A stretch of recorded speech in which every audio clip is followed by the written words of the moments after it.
Hello, ladies and gentlemen. My name is Jeremy Smith. I live in Roseburg, Oregon. At this point in time, I wanted to make this video so that maybe I can bring to the light the corruption within the DHS office, Department of Human Services, as well as child welfare, here in Douglas County, Oregon. The last year has been a rough one for me. My daughter was born in December 2016. December 2015. Over the year of 2016, it was a very long custody battle, where I then was granted every other weekend and every other holiday with my daughter. Over 2017, CPS was involved a lot. After 7 to 8 reports over 1 year, the mother was found guilty of medical neglect at the beginning of 2017. And then in October, after DHS proceeded to leave my daughter in her mother's care, after my daughter was being neglected and they had the proof, things proceeded to get worse.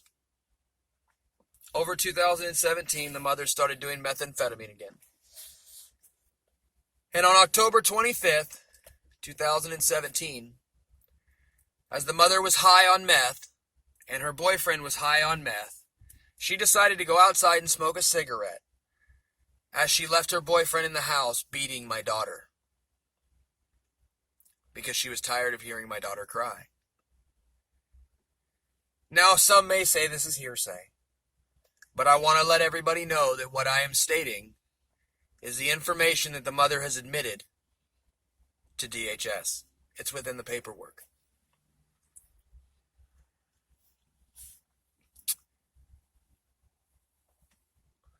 Over the next 3 months, things have gotten even worse. On October 27th is when I found out about it, and I proceeded to report it to CPS. Now, at this point in time, I didn't have any hopes in CPS, mainly because of what they had done at the beginning of the year. I reported it to them, and they proceeded to take my daughter from her mother. That following Monday, after I reported it, the mother decided to go in and get a restraining order on the boyfriend. In this restraining order paperwork, not once did she list about the injuries that her boyfriend caused on my daughter. In the paperwork, she initially told her father and her sister that she inflicted the wounds to protect her boyfriend. And in the paperwork, it states that on the 26th, after this had happened, that she had dropped my daughter off at her grandfather's house, went back home and smoked more meth with the guy. Now, with these concerns, you would think that a grandfather or an aunt would report this. They would step in. No, they didn't. The family proceeded to do nothing. So I reported it. They removed my daughter from her mother's care and placed her with me.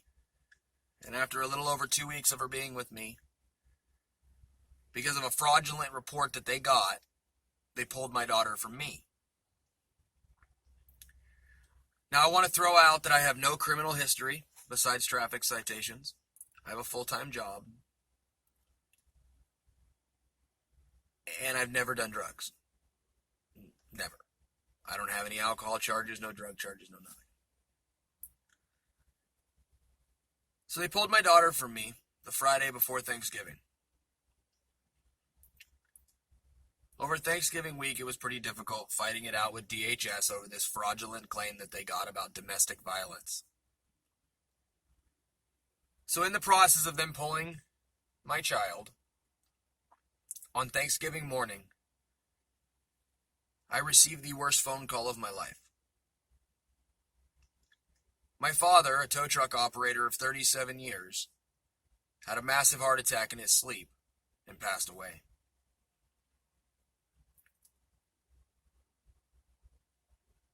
So I proceeded to go out to the Midwest for my dad. Now, when I got back from the Midwest the Thursday after Thanksgiving, I sat in a courtroom as they sentenced the man that beat the shit out of my kid. And what's ironic about it is the judge that gave the mother full custody and the judge that ignored CPS and law enforcement testimony on my immediate danger hearing when she was found guilty of medical neglect was the same judge that was testifying this man, or that was sentencing this man. This judge asked me, he said, please tell me that child welfare is involved. I said they are. My daughter's a ward of the state. I looked at this judge in the face and I told him, I said, I don't think you remember me, do you? I said, in 2016, you granted full custody of my daughter to her mom. And in early 2017, you left my daughter in her mother's care when there were severe concerns for substance abuse, unstable living, and abuse. I said, Your Honor, now I stand in front of you as you sentence the man that beat the crap out of my kid in her mother's care.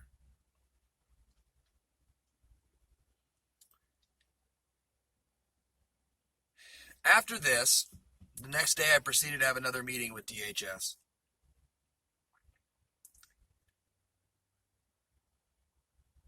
And this was a fun one. After a long argument with them about them turning my daughter back over to me, we went to court that following Monday, where my attorney told DHS that they needed to turn my child back over to me. Now, after that court hearing what the mother didn't show up to, 2 weeks later, DHS did finally turn my daughter back over to me. This is right before Christmas.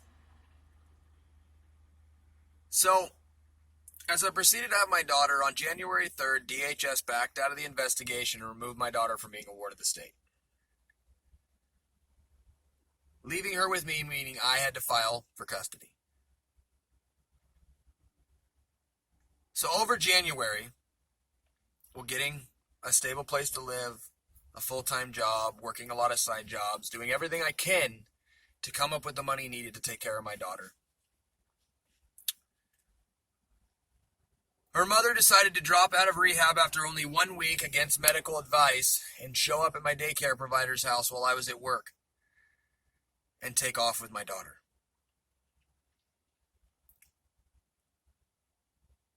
And once again, now I'm dealing with CPS again. So after this, I contacted CPS.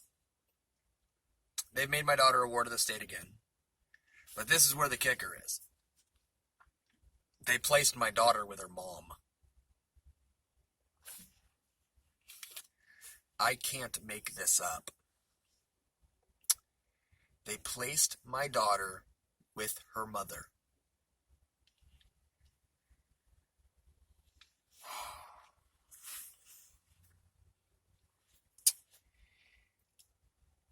I feel like I am just on a cloud and I can't understand the moral compass that these people have.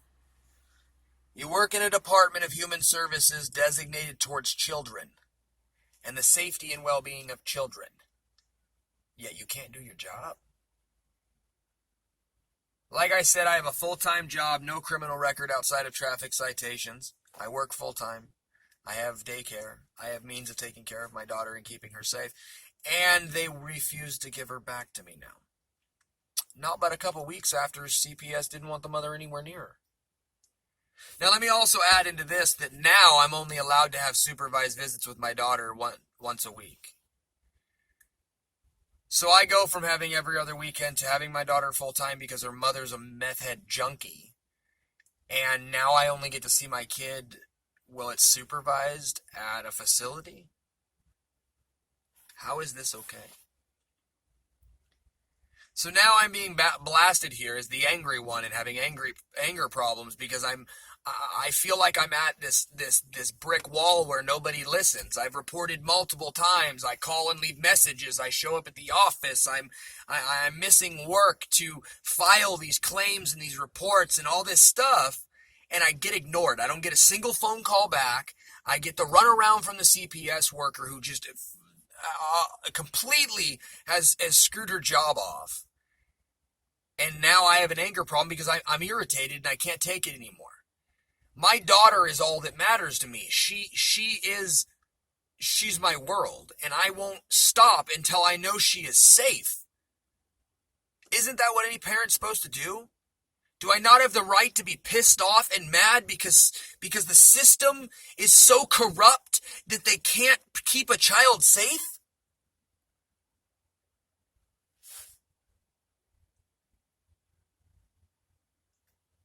I don't even know what to say.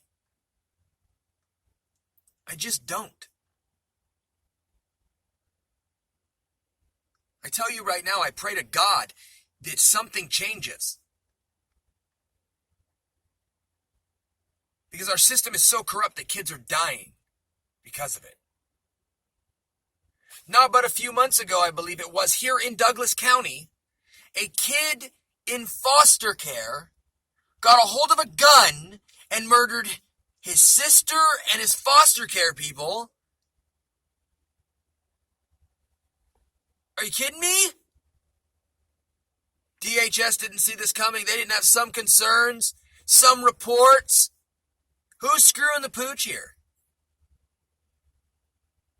How can our state representatives and our governors and department heads and all this stuff allow this to happen? How can it be allowed to place a child back with an unfit parent who has proven with track record over a long time that she's not fit? Just because she's clean from meth for 2 weeks?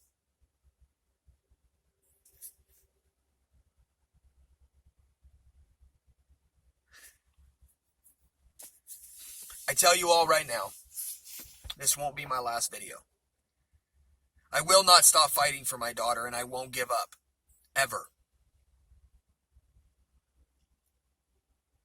Because it's what parents do. I'm her father. It is my job to keep her safe. And I will go to the ends of the earth until I'm taken from this world to make sure that she is safe and taken care of. Anybody who has any questions, comments, or concerns about this video, feel free to comment below. As well as feel free to share this. I hope the world sees it. Because where we are right now, things have got to change before more kids get hurt.